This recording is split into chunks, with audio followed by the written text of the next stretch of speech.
Hello दोस्तों आज की हमारी वीडियो में हम डिस्कस करेंगे लॉ ऑफ टोट का एक बहुत ही इंपॉर्टेंट टॉपिक जिसका नाम है मेहम। आप लोगों ने हो सकता है मेहम का नाम सुना हो और हो सकता है नाम ना भी सुना हो, लेकिन आपने लॉ ऑफ टोट में एक टर्म का नाम जरूर सुना होगा जिसका नाम है बैटरी, टोट ऑफ बैटरी। आपने टोट ऑफ बैटरी का नाम पक्का सुना होगा, आई थिंक सो। अगर नहीं सुना है तो मैं आपको बता देता हूं कि बैटरी का मतलब क्या होता है। बैटरी का मतलब होता है when one person intentionally use the force against the other person without any lawful justification. जब एक व्यक्ति किसी दूसरे व्यक्ति के अगेंस्ट फोर्स यूज करता है, जैसे एक ने दूसरे व्यक्ति को धक्का दे दिया, फोर्स यूज करी, डंडे से मारा, फोर्स यूज करी, इवन पानी से भरी बाल्टी जोर से फेंकता है उसके ऊपर, या गर्म बाल्टी जोर से पानी की जोर से फेंकता है, फोर्स यूज हुई है, तो ये क्या हो गया? ये बैटरी हो गया। इसे बैटरी कहा जाता है। जब एक व्यक्ति किसी दूसरे व्यक्ति के अगेंस्ट फोर्स यूज करता है विदाउट एनी लॉफुल जस्टिफिकेशन, तो टोट ऑफ बैटरी बन जाता है। आपको पता है, और जो टोट ऑफ बैटरी है यह आईपीसी में अर्थात क्रिमिनल लॉ में इसे क्रिमिनल फोर्स के नाम से जाना जाता है। इसको क्रिमिनल फोर्स कहा जाता है अगर बात की जाए आईपीसी की। यह आपने सुना होगा। तो अगर बात की जाए मेहम की, तो मेहम भी कहीं ना कहीं बैटरी के जैसे ही मिलता जुलता एक टोट है, लेकिन मेहम एक डेंजरस टोट है, थोड़ा घातक किस्म का टोट है। अगर बात की जाए मेहम की, तो इसे एक किस्म से इंटेंशनल मेमिंग के नाम से जाना जाता है। It is also known as intentional maiming. Intentional maiming. अब सर मेमिंग क्या होती है? इंटेंशनल मेमिंग का मतलब क्या हुआ? तो मेमिंग का सिंपल सा मतलब आपको पता होगा। इसका मतलब होता है किसको अपाहिज कर देना, किसी के हाथ पैर काट देना। इंटेंशनल, इंटेंशन से किसी के हाथ पैर काट दिए, और मेहम भी यही है। मेहम भी यही है। मैं मेहम पे फिर से आऊंगा, अच्छे से बताऊंगा। अब कई कंट्रीज ऐसी हैं जो बैटरी और मेहम में कोई डिफरेंस नहीं करती। उनका मानना है कि मेहम और बैटरी सेम है। लेकिन कई कंट्रीज ऐसी भी हैं जैसे जापान का मानना है कि mayhem is the aggravated form of battery. Battery की एक घातक फॉर्म को मेहम कहा जाता है। अर्थात बैटरी में आप इंटेंशनली फोर्स यूज करते हो विदाउट एनी लॉफुल जस्टिफिकेशन, लेकिन जब वो फोर्स आपने बहुत ज़्यादा मात्रा में यूज करी, इतनी मात्रा में यूज करी कि किसी दूसरे व्यक्ति को आपने डिसेबल कर दिया, डिसफिगर कर दिया, किसी दूसरे व्यक्ति के हाथ पैर तोड़ दिए, वो अपने हाथ पैर खो बैठा, तो यही जो बैटरी है वो मेहम का रूप ले लेगी। अर्थात mayhem is the aggravated form of battery. Aggravated form of battery. जैसे कि मैं आपको एक एग्जांपल दे दूं कि आपने आईपीसी में थेफ्ट पढ़ा होगा, एक्सटॉर्शन पढ़ा होगा। तो थेफ्ट और एक्सटॉर्शन की एग्रावेटेड फॉर्म को क्या कहा जाता है? रोबरी। आपको पता होगा। एग्रावेटेड फॉर्म मतलब ये हुआ कि अगर आप थेफ्ट करते करते या एक्सटॉर्शन करते करते किसी को मार पीट दो, किसी को हर्ट करो, किसी का रॉन्गफुल रेस्ट्रेंट करो, तो वो थेफ्ट या वो एक्सटॉर्शन रोबरी का रूप ले लेता है। वैसे ही अगर आप बैटरी करते करते अर्थात किसी के अगेंस्ट फोर्स यूज करते करते इतनी फोर्स यूज करो कि किसी के हाथ पैर काट दो, किसी मेमिंग कर दो इंटेंशनली, तो वो बैटरी मेहम का रूप ले लेती है।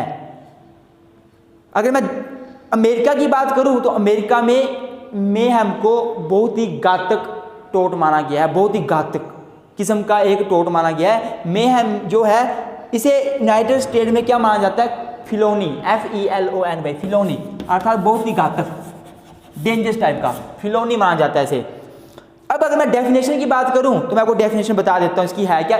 आई थिंक एक बार मैं लिख देता हूं, फिर आपको मैं एक्सप्लेन कर देता हूं डेफिनेशन।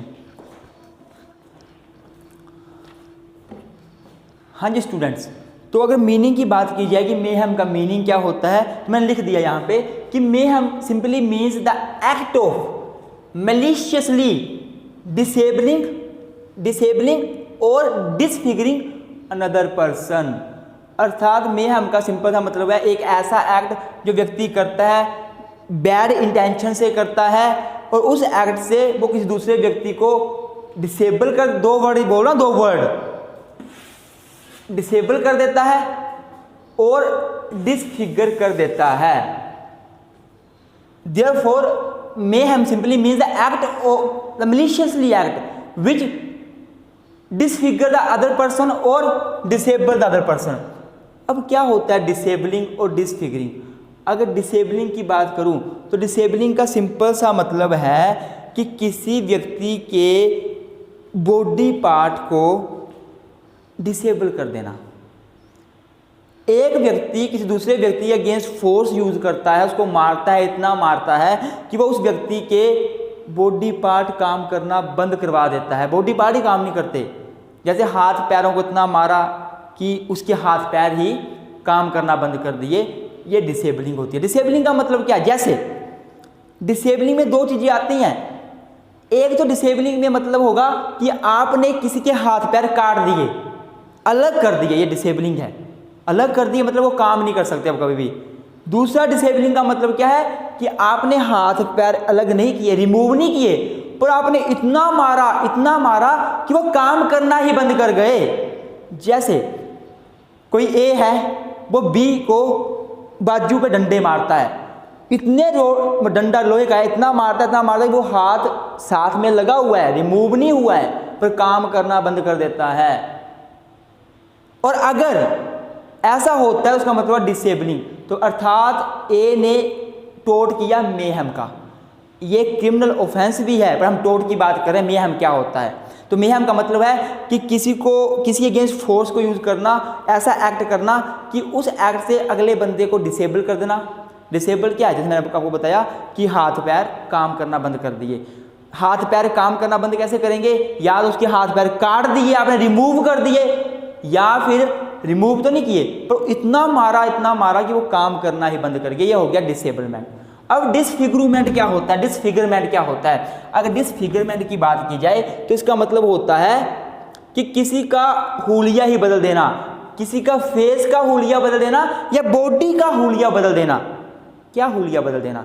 जैसे आपने किसी को इतना मारा नाक में, उसका नाक टेढ़ा कर दिया, हुलिया बदल दिया। या आपने किसी को इतना मारा सर पे, सर फाड़ दिया, हुलिया बदल दिया।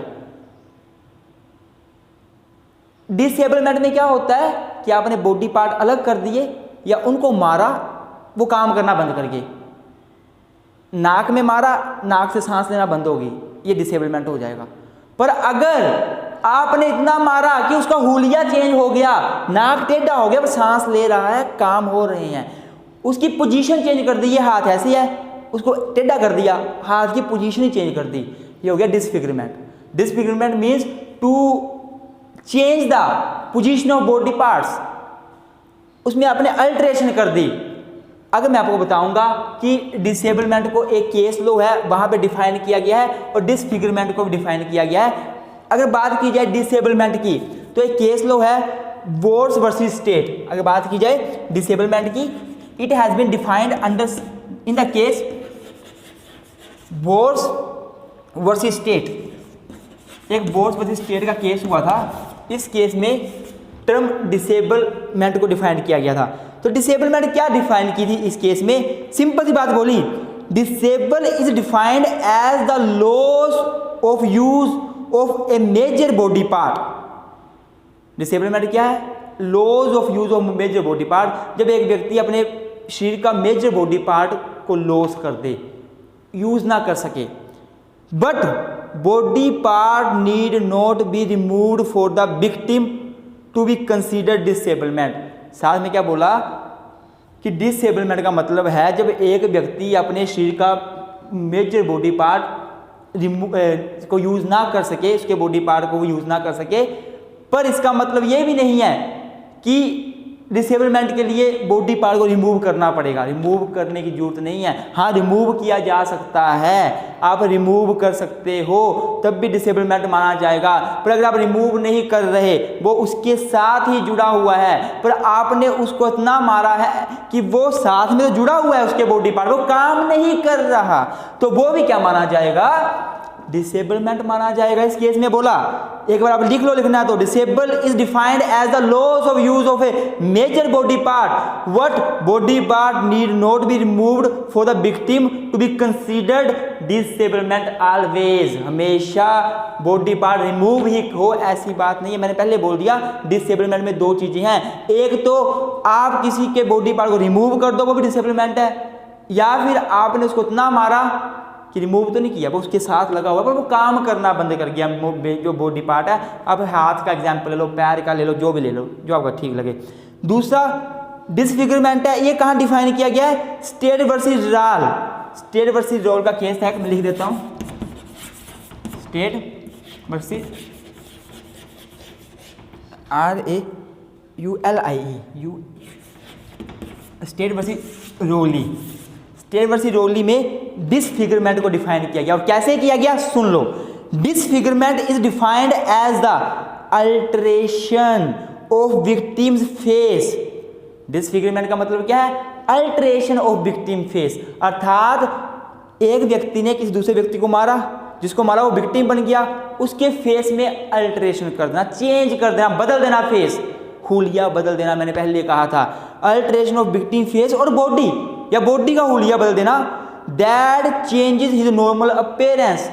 आपने किसी व्यक्ति को इतना मारा कि उसका फेस का हुलिया बदल गया, उसकी बॉडी का हुलिया बदल गया, और जैसा वो नॉर्मल दिखता वैसा नहीं दिख रहा।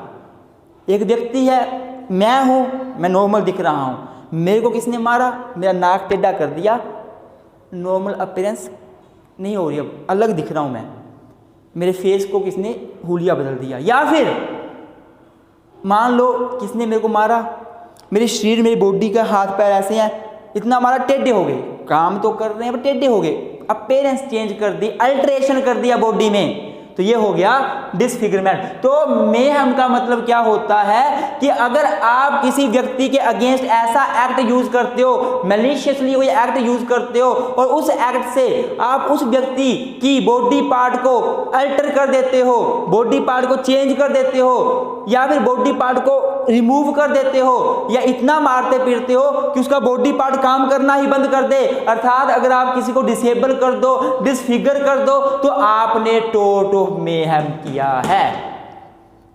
टोटल मेहम को इंटेंशनल मेमिंग के नाम से भी जाना जाता है, and in some country it is also known as the aggravated form of battery, and the country Japan, like Japan, in Japan it is known as the aggravated form of battery, that is a dangerous form of battery. I hope आपको lecture समझ आया होगा, mayhem का मतलब लगा होगा क्या है क्या नहीं। और अगर आपको वीडियो अच्छी लगी है प्लीज़ लाइक जरूर करें, प्लीज़ लाइक जरूर करें, और चैनल को सब्सक्राइब करना ना भूलें। हम आपके लिए वीडियोस बनाते हैं और हमें आपके सपोर्ट की ज़रूरत है, तो please subscribe our channel and also press the bell icon so that you can get each and every notification. Thank you student, thank you.